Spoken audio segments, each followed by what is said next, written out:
Amém, glória a Deus. Meus irmãos, eu queria convidar vocês para abrirem as suas Bíblias, lá na carta de 2 Pedro, capítulo 2. Nós vamos meditar hoje do verso 12 até o verso 22. Nós estamos numa série de pregações, então costumeiramente nós pregamos de maneira expositiva e sequencial. Isso significa que a gente pega um texto bíblico, um livro bíblico, e a gente começa ali do capítulo 1, verso 1, e vai até o último capítulo e o último verso.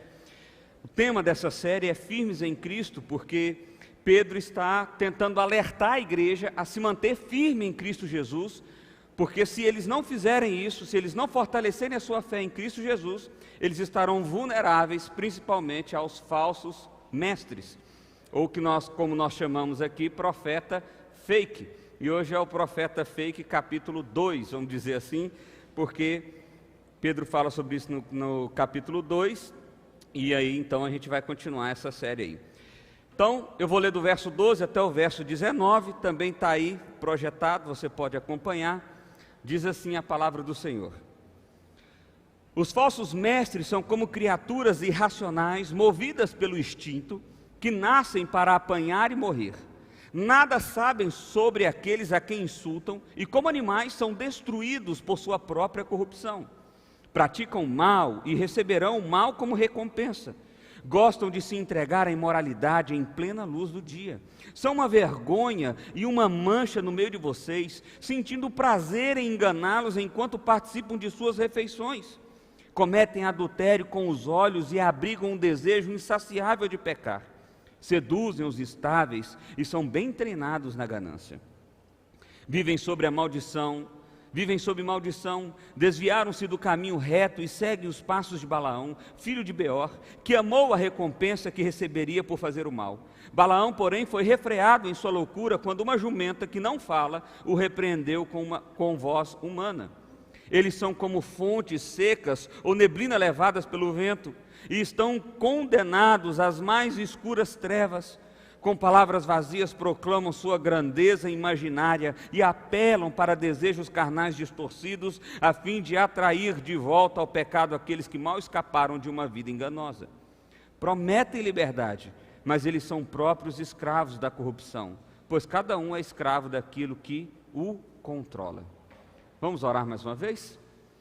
Pai, obrigado pelo privilégio que temos de nessa noite meditar na Tua Palavra, Pai, pelo privilégio que temos de sermos conduzidos em entendimento e graça pelo Teu Santo Espírito nessa palavra, Pai. É o que pedimos ao Senhor.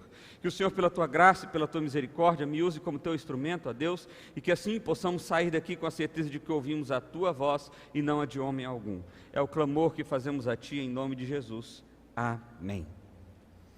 Meus irmãos, como eu já disse, Pedro escreve essa carta. Essa é uma carta geral, ela não é direcionada exatamente para uma igreja específica, como é a carta de Paulo aos Filipenses ou a carta de Paulo aos Coríntios, mas ela é uma carta que é para rodar entre as igrejas, e esse conhecimento então tinha que ser repartido entre elas. Pedro escreve essa carta justamente no intuito de fortalecer a fé daqueles cristãos diante de ameaças, principalmente em relação aos falsos profetas.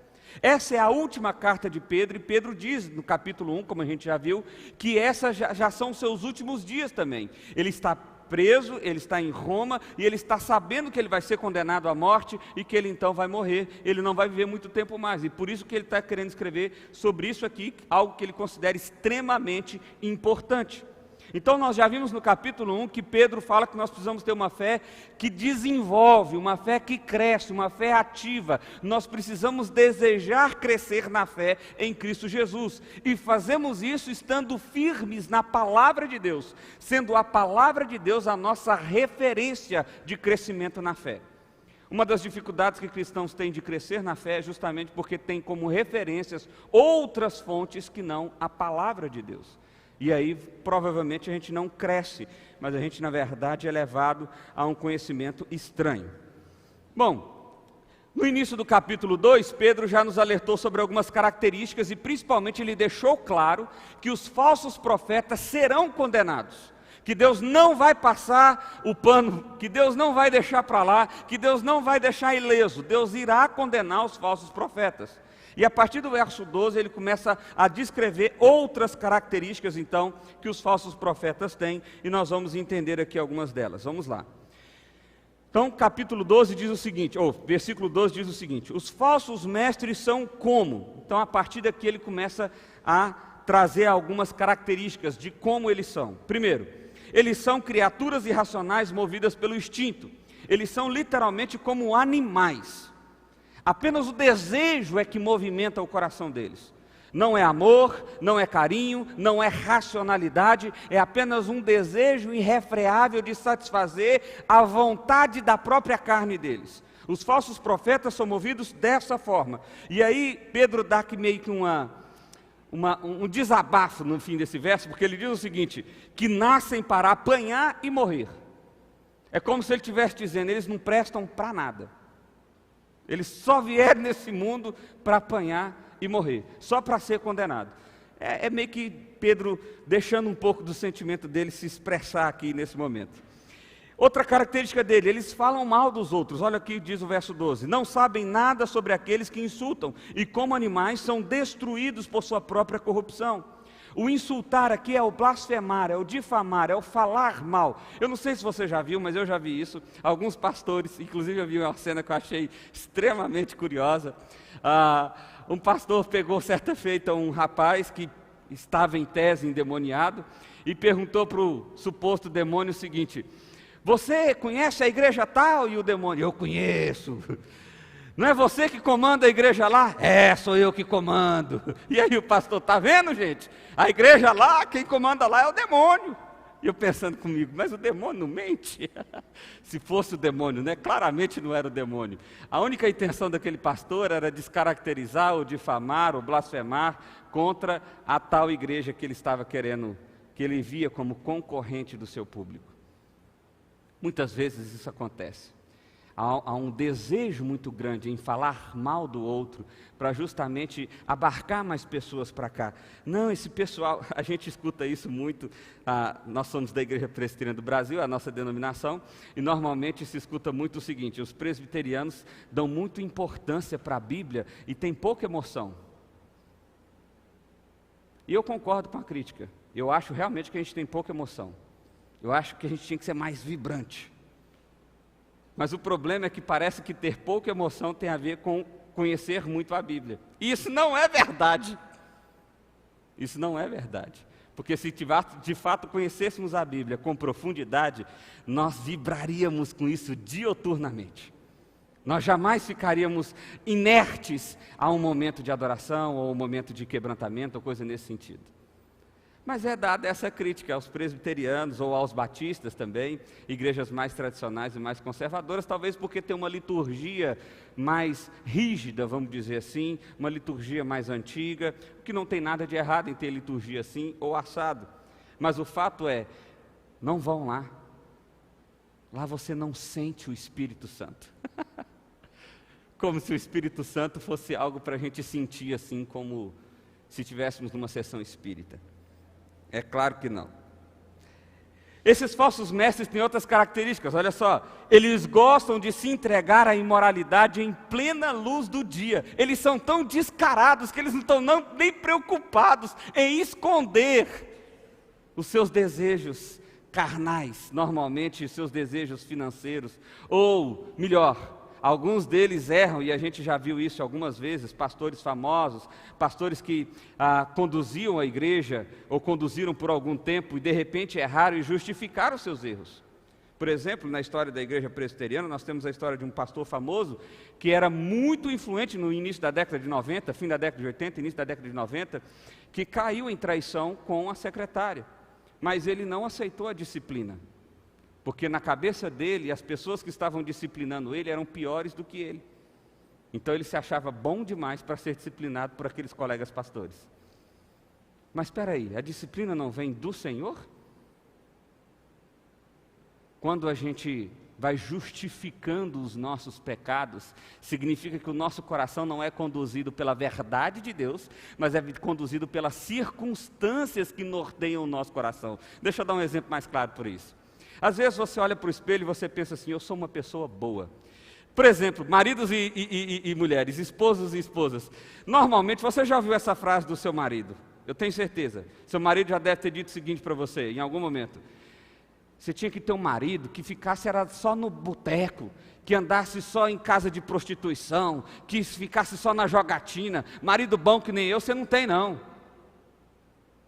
E o cara está achando que isso é vantagem, isso é obrigação dele. Ele não tem como arrotar isso para ninguém. E pior, muitas vezes os homens usam argumentos assim para justificar outros erros que se considera menor. Percebe? O nosso coração está sendo conduzido da mesma forma que o coração do falso profeta é conduzido, apenas pelo desejo do nosso próprio coração, de forma irracional. Nós não pensamos, elaboramos e percebemos qual é a vontade de Deus para nós. Nós apenas pensamos para justificar o pecado que praticamos. Então eu olho e falo assim, na média eu sou muito melhor. O problema é que você não deve se comparar com a média, você deve se comparar com Cristo. E aí eu quero ver, maridão, você virar para Cristo e falar assim, porque eu sou que nem Cristo. Não, eu acho que aí eu peguei pesado. Espero que você faça isso. Espero que você faça isso. Estou pegando no pé dos maridos, porque às vezes eu pego demais no pé das esposas. Então, vamos ficar só, não tem exemplo para a esposa, só para o marido agora. Então, olha só, continuação. Eles cometem adultério, são uma vergonha e uma mancha no meio de vocês, sentindo prazer em enganá-los enquanto participam da sua refeição. Essa aqui é uma característica extraordinária. Normalmente, falsos profetas são bons de relacionamento. Falsos profetas sabem conduzir multidões. Falsos profetas sabem estar entre pessoas. E enquanto eles estão em comunhão, essa é a ideia de Pedro, enquanto eles estão jantando, enquanto eles estão participando de cerimônia de casamento, enquanto eles estão participando da vida social sua, eles têm prazer em enganar. E a palavra prazer aqui tem uma ideia de hedonismo, que tem a ver com a satisfação da carne.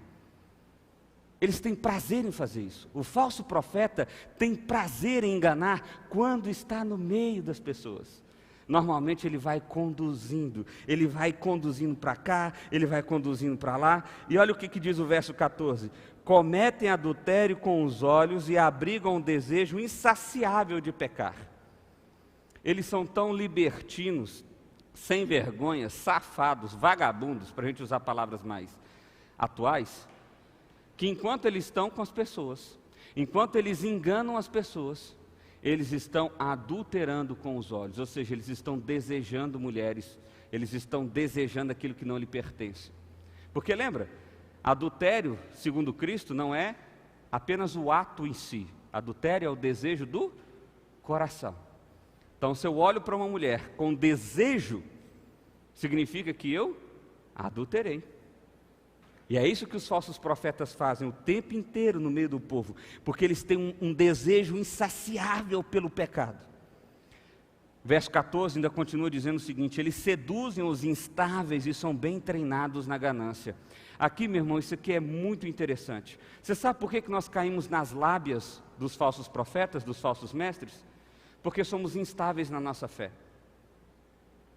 Nós temos pouco conhecimento de Cristo. Nós temos pouca dedicação no estudo da palavra. Aquilo que Pedro disse lá no início, a nossa fé não é contínua, ativa e está em desenvolvimento firmes na palavra. Mas nós apenas temos uma fé como ou algo que eu quero sentir algo diferente, como uma experiência. Então eu fui no culto, eu participei da igreja, nossa, foi tão gostoso, parece que eu estou saindo de lá mais leve. Nossa, que culto maravilhoso, deixei o peso para lá. E não tem nada de errado em sentir isso. O problema é que às vezes quando nós não passamos por essa experiência, a gente diz assim, que cultinho fraco, hein? Que coisa meia boca. Hoje eu vou falar um negócio para você. O Vinição não foi legal na pregação lá. E o pastor Vinícius também, Deus, o que é aquilo? Pregação, né? No louvor, né? Percebe? Porque nós estamos tentando ter uma experiência mística com Cristo, ao invés de nos relacionarmos com Cristo. E quando isso acontece, nós não estamos firmes de fato em Cristo Jesus, o que significa que nós somos vulneráveis. E ao sermos vulneráveis, nós somos conduzidos por esses falsos profetas, porque eles são bem treinados, eles sabem nos conduzir, eles sabem identificar os desejos do nosso coração e falar sobre isso, e nos seduzir para isso, e tirar o nosso foco de Cristo e colocar o foco em nós mesmos. Para que eu e você sejamos de fato estáveis e não instáveis, nós precisamos conhecer bem a Cristo. Porque se não fizermos isso, nós caímos na lábia do falso profeta. Eles são treinados na ganância, nós falamos isso da última vez. Eles têm um desejo de sugar. É só esse o desejo do falso profeta. Ele é uma sanguessuga. Ele só serve para sugar o que você tem a oferecer. Ele só serve para tirar o que você tem para dar. Ele só serve para isso. Só isso. O texto continua, verso 15. Desviaram-se do caminho reto e seguem os passos de Balaão, filho de Beor, que amou a recompensa que receberia por fazer o mal. Aqui é uma coisa interessante, nós precisamos olhar para essa realidade. Balaão era um profeta, e ele era um profeta corrupto, e Moabe pegou e pagou Balaão para falar mal de Israel, e aí Balaão foi lá fazer isso, e no caminho a jumenta, ou o burro, depende da tradução, começou a falar, era o próprio Deus falando por meio da jumenta, dizendo, uma época, pelo menos meu pai conta sobre isso, que há 30 anos atrás, ou mais, falasse que era evangélico, não, pode anotar aqui, beleza. Porque esses tal desses crentes, eles são firmes, eles pagam mesmo. Agora, eu queria fazer uma notinha aí, eu sou crente. Ih, faz notinha não. Não vende fiado. Olha, nem no cartão seu a gente não aceita, é só dinheiro mesmo e tem que passar na maquininha para ver se não é falso. É assim. Existem empresários cristãos, evangélicos, protestantes, que não querem contratar cristãos evangélicos protestantes. Por quê? Porque falsos profetas induziram o coração de uma pessoa que fez que ela acreditar que ela fosse crente, mas ela não é seguidora de Cristo Jesus, apesar de saber quem é Jesus, e dá um testemunho ruim, tal como o falso profeta que ela segue. E essa é a lógica que nós estamos inseridos, para vocês terem uma ideia. Dizem que hoje há 50 milhões de brasileiros evangélicos. E que nos próximos 10 anos, nós vamos ser mais de 50% da população. Eu pergunto a você, isso é bom? Depende. Deixa eu dar um exemplo. Recentemente, ano passado, eu conheci um rapaz da Guatemala. Um pastor lá, batista. E na Guatemala existe hoje uma das maiores denominações evangélicas. É um país pequeno e a denominação é muito grande, de forma que só a denominação é 50% da população do país. E aí ele estava me contando da dificuldade de pregar o evangelho na Guatemala. Eu falei, mas por quê? Já que mais da metade do povo é crente? Porque na verdade o que a gente tem que fazer é despregar o que foi pregado, desensinar o que foi ensinado, desconstruir o que foi construído, para poder ensinar o que é o verdadeiro evangelho. E me parece que o que está acontecendo conosco é exatamente esse mesmo caminho.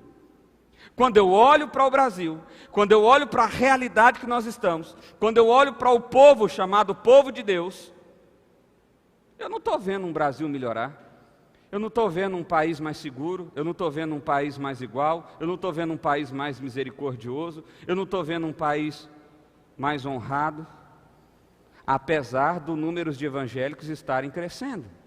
A pergunta é, por que isso acontece? A resposta é simples. Existem muitos falsos profetas, existe muito falso evangelho sendo pregado, e existe muito falso crente que se acha crente. Porque às vezes a pessoa entendeu que ser evangélico, ou ser crente, ou ser protestante, ou ser seguidor de Cristo, é ter uma carteirinha de uma igreja. Então eu tenho a carteirinha, eu faço parte da igreja, eu sou crente. Mas isso não é verdade.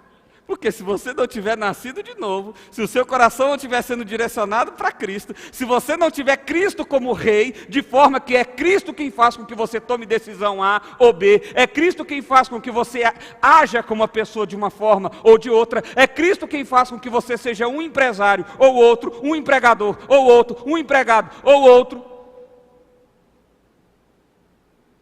Então você, na verdade, não pertence a Cristo, você pertence a si mesmo, e Cristo é apenas um clube para você dizer que faz parte. E por que isso aconteceu? Provavelmente você ouviu um falso profeta e foi conduzido por ele, ou provavelmente você não teve interesse nenhum em conhecer a Cristo, a não ser a pertencer a um grupo social, a uma estrutura social. E aí, meu amigo, aí a gente está que nem Balaão, a gente faz conforme a gente deseja. O que eu tenho que falar? Vão me pagar? Eu falo. É assim. Certa feita eu falei isso aqui na igreja, já tem alguns anos, a gente colocar uma faixa ali na porta dizendo assim: vem aqui, você nunca vai ver uma perna crescer, é só para exagerar, tá bom? Não é que eu não acredite nisso, eu acho que dá para ver uma perna crescer assim. Você nunca vai ver um mudo falar, você nunca vai ver um surdo ouvir, você nunca vai ver uma conta ser paga do nada, mas aqui há salvação em Cristo Jesus. Eu pergunto a vocês, isso atrairia pessoas ou isso afastaria pessoas? Porque me parece que esse marketing não é muito bom para os dias de hoje. Eu dizer para você o seguinte: olha, o que nós temos para oferecer para você é o Evangelho de Cristo Jesus, que cura, que restaura, que transforma o seu coração, que faz com que você seja um herdeiro dos céus e não da terra. Parece que esse discurso não atrai tantas pessoas assim. O que atrai é: vem para cá, Deus vai te fazer rico. E tem mais. Se você tiver um ato profético, eu já falei isso aqui semana passada, ouviu a palavra ato profético, acende as anteninhas aí que vai vir besteira depois disso. É quase sempre. Se você tiver e vir aqui como um ato profético e depositar R$1.000, Deus vai te dar R$100.000.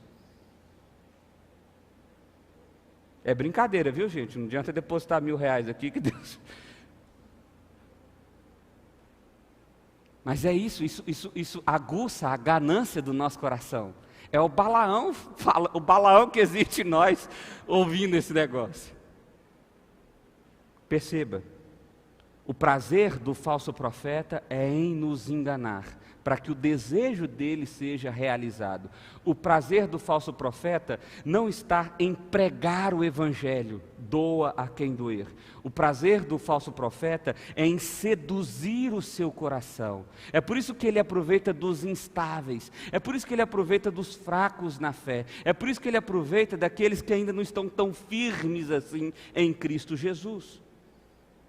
Meus irmãos, não foi nenhuma nem duas vezes, pastoreando aqui em Séries, pastoreando em Goiânia, que eu conheci pessoas machucadas que odiavam a igreja, porque elas participaram de um contexto que não tinha nada a ver com o evangelho, mas que dizia ser uma igreja. E essas histórias são cada vez mais comuns. Pessoas que vão à igreja para tentar receber algum tipo de refrigério, mas lá são sugadas até a última gota de força, até a última coisa que ela pode oferecer, seja em tempo, seja em dinheiro, seja em disposição de servir, seja no que for. E aí ela pega e diz: aqui eu só fui usado. Eu odeio a igreja, eu odeio Cristo, eu odeio o evangelho. Algumas pessoas, felizmente, ainda tentam novamente. Algumas pessoas, felizmente, são conduzidas pelo Espírito para uma nova realidade, para conhecer o verdadeiro evangelho. Mas outras não. Outras se tornam inimigas do evangelho. Outras se tornam pessoas que propagam a falsa mensagem. Olha só, esse comentarista chamado Owen Strachan, eu acho que fala assim, não sei, ele diz o seguinte: o pecado levará mais longe do que você jamais pretendeu se desviar. Isso manterá por mais tempo do que você jamais pretendeu ficar. E vai custar mais alto do que você jamais sonhou que pagaria. É isso que o pecado vai fazer. Não, eu vou ficar só mais um pouquinho. Não, eu vou investir só mais um pouquinho. Não, eu vou tentar só mais uma vez. E aí, de repente, você caiu na areia movediça do pecado. E quando é fé, você já está longe. O texto continua. Os falsos profetas, eles são fontes secas. Olha aí o que diz em segundo lugar, verso 17. Eles são como fontes secas ou neblinas levadas pelo vento. Estão condenados a mais escuras trevas. Com palavras vazias, proclamam sua grandeza imaginária e apelam para os desejos carnais distorcidos, a fim de atrair de volta o pecado àqueles que mal escaparam de uma vida enganosa. A ideia aqui é que essa comparação entre fontes e neblinas é o seguinte: a ideia aqui é, imagine que você está no meio do deserto, vamos imaginar aqui o deserto do Saara, nós estamos no meio do deserto e de repente está lá uma fonte de água, algo que parece uma fonte de água. Você já está desesperado pela sede, com sede, querendo aquela água, e você corre para lá, olha a fonte, quando você vai colher, não tem água. A outra cena que Pedro diz é o seguinte: você está no meio do deserto, e você está aguardando chuva, e de repente ali se formam nuvens. Isso aqui a gente já passou aqui por séries muitas vezes, né? Eu brinco que em séries tem um adoma aqui, ó. O último lugar para chover no estado é aqui, é um negócio impressionante. Não, choveu aqui em volta inteirinho, aqui em Séries não. Acho que aqui só chove quando a nuvem fala assim, não, vai para lá agora. Mas, voltando. Então você está numa expectativa de que a chuva vai vir, apontou as nuvens ali, agora vem, de repente o vento sopra e leva a chuva para longe. É isso que os falsos profetas fazem. No fim das contas, o que eles falam nada mais é do que palavras vazias, que parece alimentar, parece satisfazer, mas logo logo você tem sede, logo logo você viu que aquilo não levou a lugar nenhum, logo logo você viu que não teve efetividade nenhuma, você não foi alimentado, Cristo não passou a ser amado por você. Aliás, essa é uma característica do discurso dos falsos profetas, preste atenção nisso. Como eu sei discernir entre um falso profeta e um verdadeiro profeta? O verdadeiro profeta te conduz a Cristo. O verdadeiro profeta te conduz a amar a Cristo. O falso profeta não. O falso profeta faz com que Cristo seja o seu mágico, ou com que Cristo seja a resolução dos seus problemas, ou no máximo que Cristo seja um ser superior, que quando você precisa ele faz assim e resolve. Mas você não ama a Cristo, você ama o que Cristo pode fazer. Entendeu a diferença? Você não se relaciona com Cristo, você se relaciona com o que Cristo pode te oferecer. E é assim que os falsos profetas seduzem o nosso coração. É por isso que os falsos profetas dizem, vem cá, você vai ser curado. Vem cá, os seus problemas serão resolvidos. Venha cá e a sua empresa vai prosperar. Venha cá e a sua casa vai ter paz. Eles não te oferecem um relacionamento com Jesus. Eles te oferecem Jesus como uma espécie de milagreiro que apenas resolve os seus problemas. E a verdade é que o seu coração continua vazio, porque no fim das contas é isso que nos resta. A pessoa pode ser pobre e miserável, ou pode ser rica e abastada. Sem Cristo, ela continua com o coração vazio. Os falsos profetas nos enganaram, eles disseram para nós que se a gente tivesse tudo que a gente sonhasse na vida, nós seríamos satisfeitos. Mas às vezes nós conquistamos algumas coisas que nós sonhamos e que nós continuamos insatisfeitos. Parece que está faltando alguma coisa, porque são poços sem águas, é nuvem sem chuva, são palavras vazias, isso não alimenta. E por que eles fazem tudo isso? Por que eles jogam essas palavras vazias? Para atrair de volta ao pecado aqueles que mal escaparam de uma vida enganosa. Mais uma vez, a presa aqui é justamente aquele cristão que está começando a caminhada, aquele cristão que ainda não está bem enraizado no Evangelho, aquele cristão que ainda não está firme em Cristo Jesus. Ele está dizendo aqui de pessoas recém-convertidas, eles mal saíram do Evangelho e lá vai o falso profeta colocar a garra nele para puxar ele de volta para o pecado. É isso que o falso profeta faz. É como um leão que quando vai caçar procura a presa mais fácil do bando. Ele não vai no mais forte, ele vai no mais vulnerável. E é isso que os falsos profetas fazem. Olha o que eles fazem. Verso 19, prometem liberdade, mas eles próprios são escravos da corrupção, pois cada um é escravo daquilo que o controla. Eles dizem, vocês serão livres. É a mesma promessa que Satanás fez para Adão e Eva. Você vai ser igual a Deus. A tal da Eva caiu. E o banana do Adão foi junto.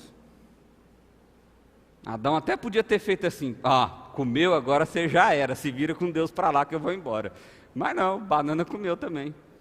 E deixou ela comer, que ele estava lá do lado. Essa é a realidade. Eles prometem liberdades, mas na verdade o que eles dão para vocês é escravidão. Escravidão do pecado, escravidão da ganância. Porque você já pensou nisso? Quando alguém diz que Jesus sempre vai dar, que Jesus sempre vai dar, que Jesus sempre vai dar, o que é que está sendo despertado no seu coração? O relacionamento com Jesus ou a vontade de ganhar? É a vontade de ganhar, é o desejo de ter mais. E o que aconteceu com você? Você se tornou livre? Não, você se tornou escravo daquilo. Seja do dinheiro, seja dos milagres, seja da coisa extraordinária. E mais uma vez, meu irmão, preste atenção. Eu não estou negando que Deus faz o que Ele quiser, quando Ele quiser. Se Deus quiser que você tenha o que você tiver que ter, Ele vai fazer. Pode ser do dia para a noite, pode ser miraculoso. Deus pode pegar alguém sem pernas e falar, cresce perna, puf, cresce a perna. Deus pode pegar e realmente pegar a sua conta, tem lá R$2 e fazer ter R$2 milhões no outro dia. Deus pode fazer o que Ele quiser, como Ele quiser, do jeito que Ele quiser. Ele é Deus. Mas é Ele quem faz como Ele quiser, quando Ele quiser, se Ele quiser. Não é o homem que tem a agenda de Deus e meio que... Alberto, chega aí, chegou sua vez. Vamos ver aqui sua listinha aqui. Tá, uma casa, família feliz, não ter doença, ser curado disso. Alberto, é o seguinte, eu estou conversando com Deus aqui, nós vamos poder atender 3 itens. É quando tem gente que está fazendo como se fosse assim. E tem gente que está buscando a Jesus por causa disso. E aí Jesus não é o rei, volta a repetir. Jesus é apenas um milagroso, um mágico ou alguém que resolve os meus problemas. E eu me torno escravo dos meus desejos, eu não me torno livre, apesar do que eles prometem é liberdade. Como eles também não são livres, como eles também não têm liberdade nenhuma, eles são escravos dos próprios desejos deles.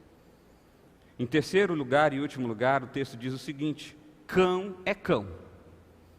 Olha só o que o texto diz. E quando alguém escapa da maldade do mundo ao conhecer o nosso Senhor e Salvador Jesus Cristo, mas depois se deixa emaranhar e se escravizar novamente pelo pecado, está pior do que antes.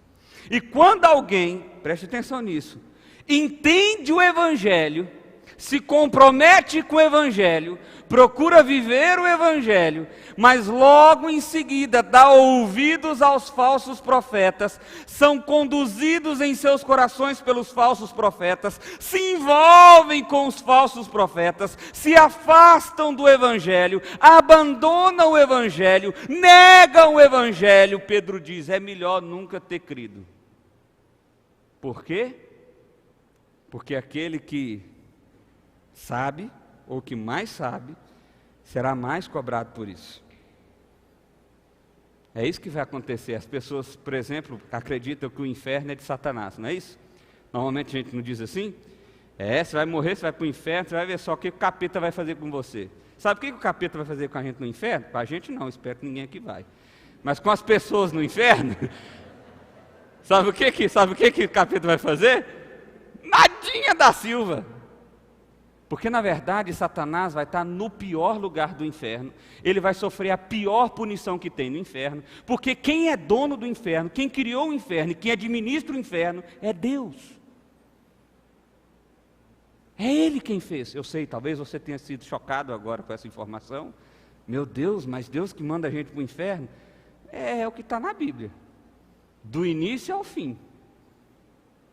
Mas perceba, os falsos profetas já cauterizaram tanto a nossa mente, que a gente tem dificuldade de ter esse conceito, de ver Deus como aquele que pune. Olha o capítulo 2 de Pedro, ele disse, eu não puni, eu não deixei os anjos, eu puni os anjos, eu não deixei os anjos passar em branco, eu não deixei os antigos passar em branco, Eu puni todo mundo que me negou, eu puni todo mundo que não quis me seguir, eu puni todo mundo. Lê o texto de Naum, você vai ver o Deus vingador. Mas nossa mente já foi invadida pelos falsos profetas. Alguns conceitos estão tão presos aqui que a gente pensa que Deus é um grande Papai Noel, barbona branca, e os anjos são os ursinhos carinhosos do lado, dizendo: amor, paixão. Parece que é isso. Parece que é isso. Pulando de nuvem em nuvem.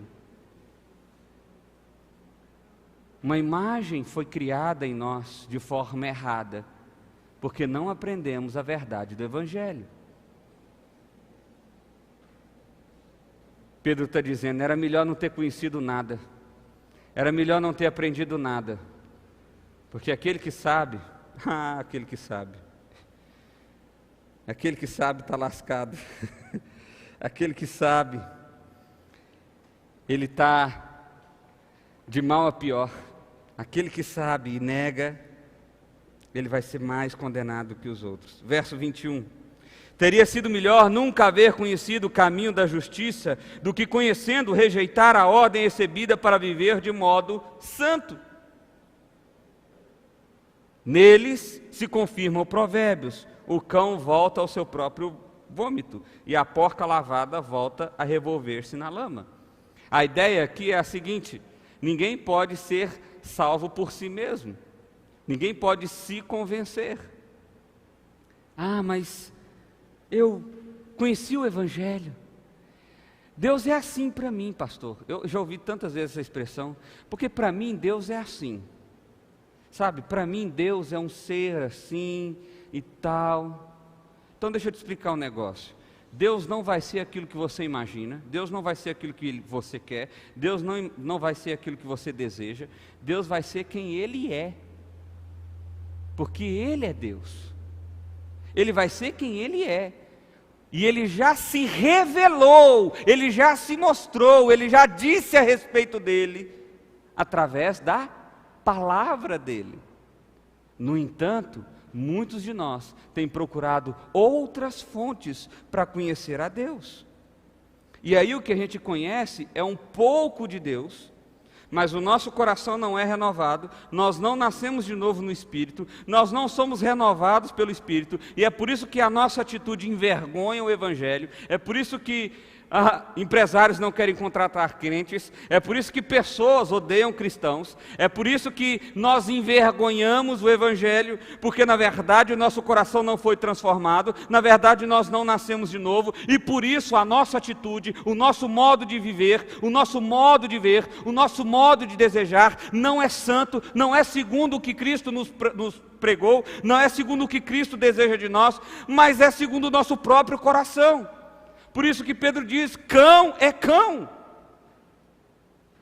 O porco lavado, ele vai ser porco de novo, porque ele vai voltar para lá. Você pode pegar o porquinho, gente, levar no pet shop, passar perfume, pôr lacinho, chamar de um apelido carinhoso, mas se você soltar ele, ele vai para o chiqueiro. E é isso que os falsos profetas fazem. Eles pegam cães, seres humanos caídos, pessoas pecadoras, passam um pó de arroz neles. Eles até parecem cristãos, eles até vão nos cultos, eles até erguem as mãos para adorar, mas eles continuam sendo cães. E como que eu sei disso? Eu quero contar um exemplo para você. Como que eu sei se realmente eu sou um cão, ou seja, um falso cristão, ou se eu sou um cristão verdadeiro? Eu quero usar o exemplo do adultério mais uma vez. Imagine que o marido, vou pegar no pé dos homens, não trai a esposa com a seguinte motivação: eu não vou trair a minha esposa porque isso não é certo, porque isso é ilegal, porque isso vai me dar problema, então por causa disso eu vou evitar ao máximo e vou correr da possibilidade de adulterar. Eu pergunto a você, a motivação desse cara é boa? Você, esposa, ouvindo que o seu marido não vai te trair por causa dessas motivações, você ficaria feliz? Olha, eu não vou te trair porque não é o certo a fazer, entendeu? Mas se fosse, se fosse. Você, esposa, vai falar assim, não, pelo menos ele não vai me trair, bom demais, maravilha, né? Eu amo esse homem, é isso que você vai fazer? É claro que não. Porque parece que no coração desse homem o desejo do adultério está ali presente. Está ali presente. Qual seria a motivação então correta? Eu não vou te trair porque eu te amo. A possibilidade não passa pela minha cabeça. O meu amor por você não me faz nem desejar algo diferente disso. Por que eu estou contando esse exemplo? Porque essa é a diferença do verdadeiro cristão para o falso cristão. O falso cristão, ele tenta ter atitudes bonitinhas. Lembra do porco lavado? Lacinho, passa perfuminho. Então ele tenta andar bonitinho, né? Antes tinha um estereótipo de crente andar assim com a camisa assim, né? Agora não tem mais. Tem pastor pregando de camiseta cavada. Eu vou pregar um dia, deixa esse ar-condicionado estragar para você ver. Mas o fato é, tenta fazer tudo certinho, tenta fazer tudo bonitinho, para ser o crentinho nota 10, não é isso? Crentinho nota 10, eu sou bonzinho, eu faço tudo certinho, eu busco a minha própria justiça, eu garanto a minha entrada no céu, porque eu sou melhor do que a média. E de repente Jesus está chamando a gente para se relacionar com Ele. Jesus está dizendo assim, eu te amo, e eu quero te ensinar a me amar. Eu quero que a motivação dos seus desejos, das suas atitudes, dos seus sonhos, não seja porque é certo ou porque é errado, não é porque pode ou porque não pode, mas é porque você me ama. É porque você me ama. É porque você quer andar comigo. É porque você quer se relacionar comigo. É isso que Jesus espera de nós. É isso que significa conhecer, andar e se relacionar com Cristo. Muitos de nós têm procurado a Cristo por causa das ideias dos falsos profetas já colocadas em nós. Numa ideia de justiça própria, numa ideia de conquistar a minha salvação. Por que eu vou na igreja? Porque eu estou com medo de ir para o inferno. É isso. É isso. É simples assim. E que bom que o medo te trouxe aqui. Mas perceba, você não precisa caminhar com medo de ir para o inferno. Essa não deve ser a sua motivação real de relacionar-se com Cristo. A sua motivação de relacionar-se com Cristo é porque Ele te amou de forma tão extraordinária, que Ele largou os céus, se fez homem, morreu na cruz, pagou pelos seus pecados, te fez filho, te fez nascer de novo e te fez herdeiro de tudo. E sabe o que Ele espera de você? Relacionamento. Não é cumprimento de normas, não é cumprimento de leis. É relacionamento. Não existe 10 passos para ir para o céu. Você sabe por que não existe? Porque se existisse, ninguém ia. Olha para o seu coração como ele é mau. Fica 3 dias sem pecar, 2 dias sem pecar, 1 dia sem pecar. Vai embora do culto aqui e fica 1 hora sem pecar.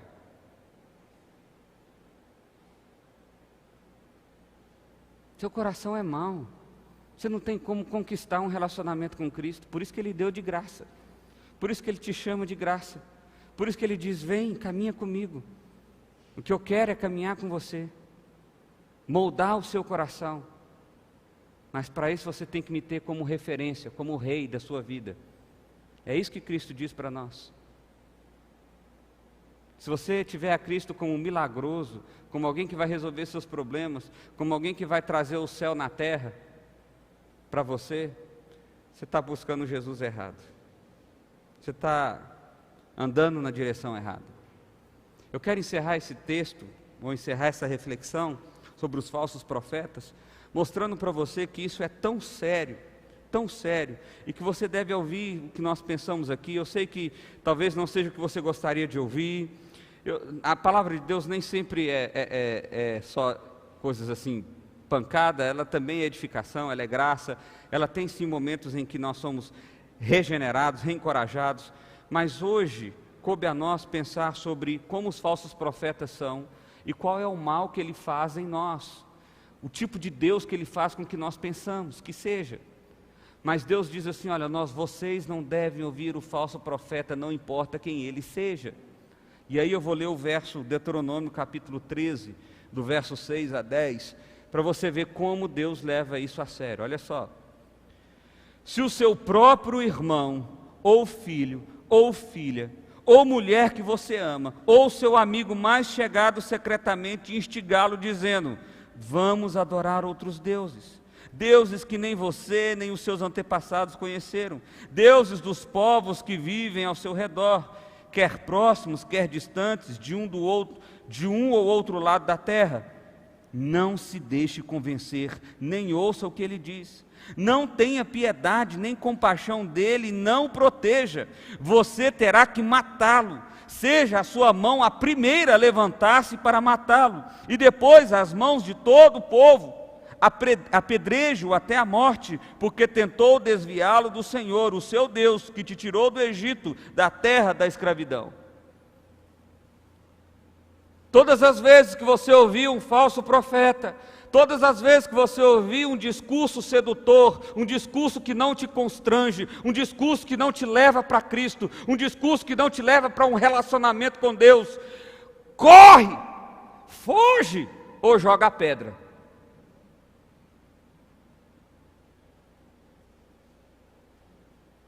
Porque se você não fizer isso, meu irmão, você vai ser conduzido para a perdição. E pior é para você que já conhece alguma coisa. Melhor é não ter conhecido nada. Porque o conhecer alguma coisa te garantiu no inferno um lugar pior do que você teria. Essa é a ideia. Você sabe quem que vai estar grudadinho com Satanás lá no inferno? Os falsos mestres. Eu não sei como é que vai ser, se é uma ala, se é uma religião geográfica, não sei como é que vai ser. Mas eu sei que vai estar assim, Satanás, os demôniozinhos e os falsos mestres. Vai ter uns pastor famosos lá em volta. Muito assim vai ter, muito. Vai estar tudo lá. Juntinho, tudo quentinho. Meu irmão, nós precisamos despertar o nosso coração. Há muitos falsos mestres hoje falando coisas que nós gostamos de ouvir, mas que não estão nos conduzindo para Cristo. É isso que eu queria que você se despertasse nessa noite. O que você tem ouvido está te levando para Cristo ou não? Ah, mas é tão gostoso de ouvir, pastor, me sinto tão bem, minha alma dá um refrigério, é bom demais. Pois é, meu irmão, mas é justamente isso que vai te levar para o inferno.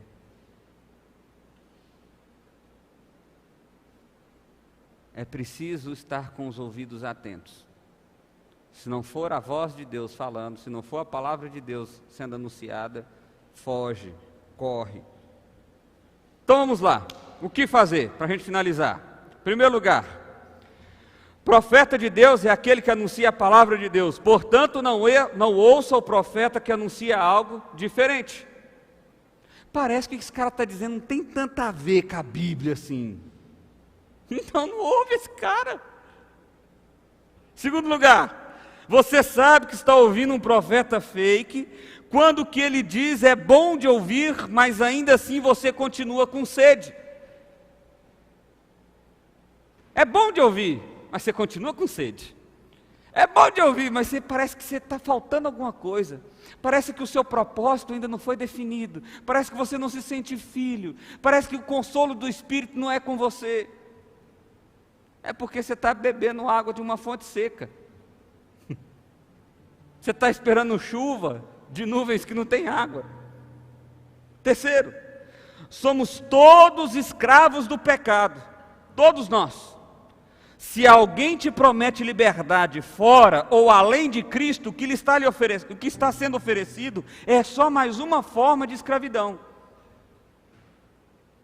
Se você estiver na nossa igreja, meu irmão, Se você estiver aqui, se for dizimista, para falso profeta tem isso.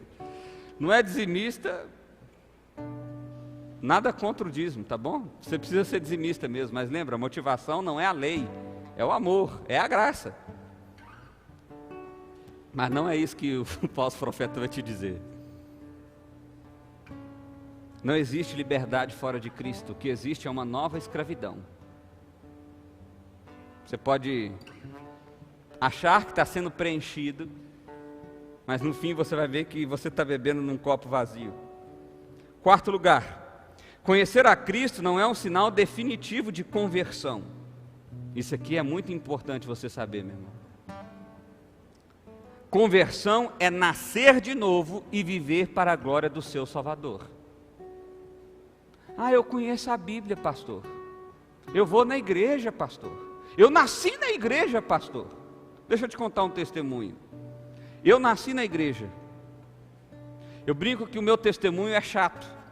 Porque é legal quando você ouve um pastor assim, que ele diz o seguinte: olha, eu sou pastor agora, mas antes eu era traficante, matei 26 pessoas, passei não sei quanto tempo na cadeia, eu trafiquei, eu roubei, eu não sei o quê, e Jesus mudou a minha vida. Não é legal ouvir esse tipo de testemunho? Eu acho legal. O meu é ruim. Eu nasci na igreja, nunca fumei, nunca bebi, nunca fui de festa, casei virgem. Chato, vidinha chata. Né? Para a média aí, o pessoal, vidinha chata. Vidinha chata. Mas sabe quando que eu fui me converter? No seminário. No seminário. Eu nasci na igreja.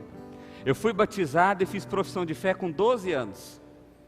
Na virada do ano 99 para 2000. Eu acho que era medo do mundo acabar, eu falei, vai ter que ser agora.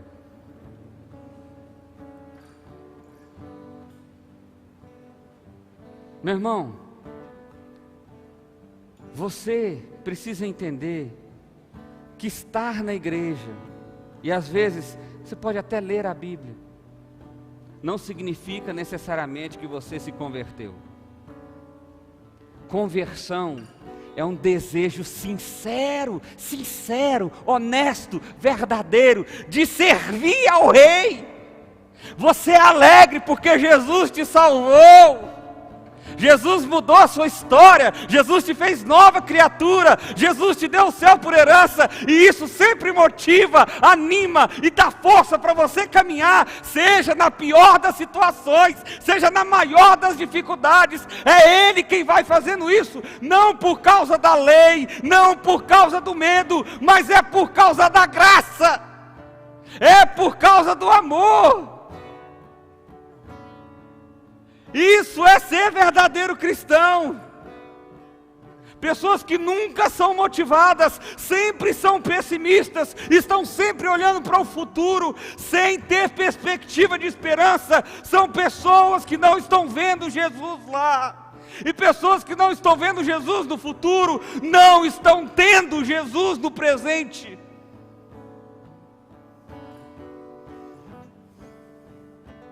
Eu não estou dizendo que ser falso cristão é algo intencional.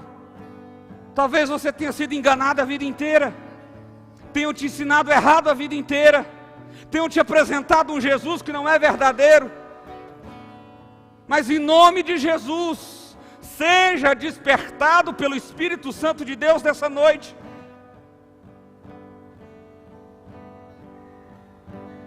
E se relacione com Ele.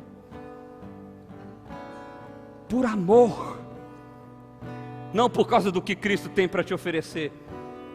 Ele já te ofereceu tudo e não te cobrou nada. Ele já te fez herdeiro dos céus. Você está querendo uma casinha? Ele já te fez herdeiro dos céus e não te cobrou nada por isso, não te pede nada por isso.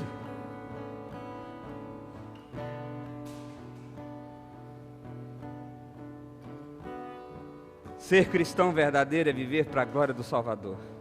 Quinto lugar, não brinque de ouvir o profeta fake. O poder de sedução deles, somado à sua fé instável, lhe trará um resultado fatal.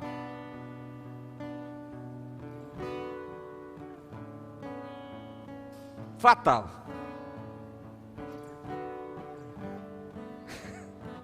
Eu fiquei imaginando a cena de Satanás no inferno falando assim: e aí, colega, chegou?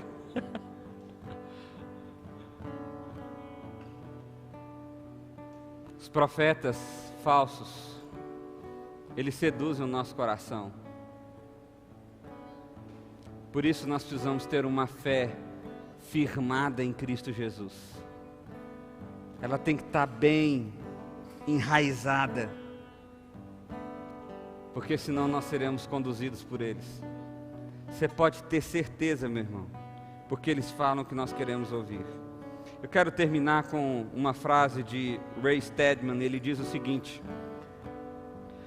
uma revisão de todo o capítulo mostra que ceder aos impulsos loucos por dinheiro, obcecado por sexo, materialistas e autoritários da sociedade moderna, são indicações de que o coração de um indivíduo não está em contato com o senhorio de Cristo.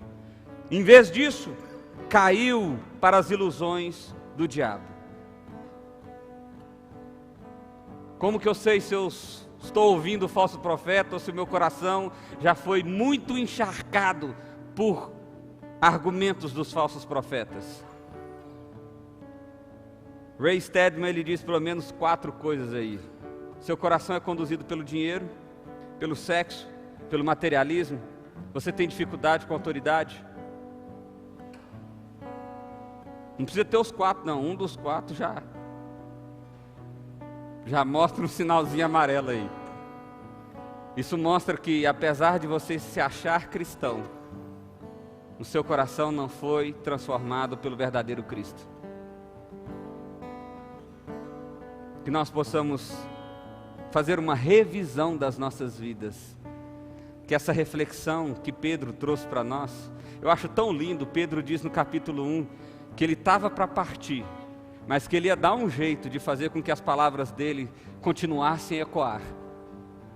E o que ele fez foi registrar uma carta, que ele nem imaginava, que mais de 2000 anos depois, num país que ele nem sabia que existia,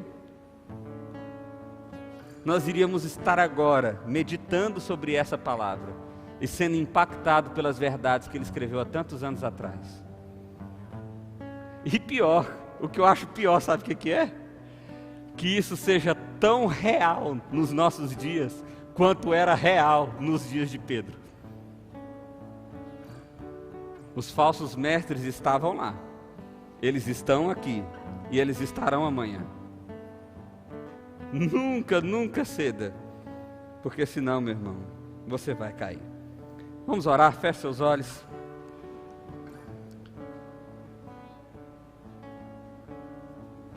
Pai, obrigado pela oportunidade de meditar na Tua Palavra, de pensar nas verdades do Senhor, de ser desafiado.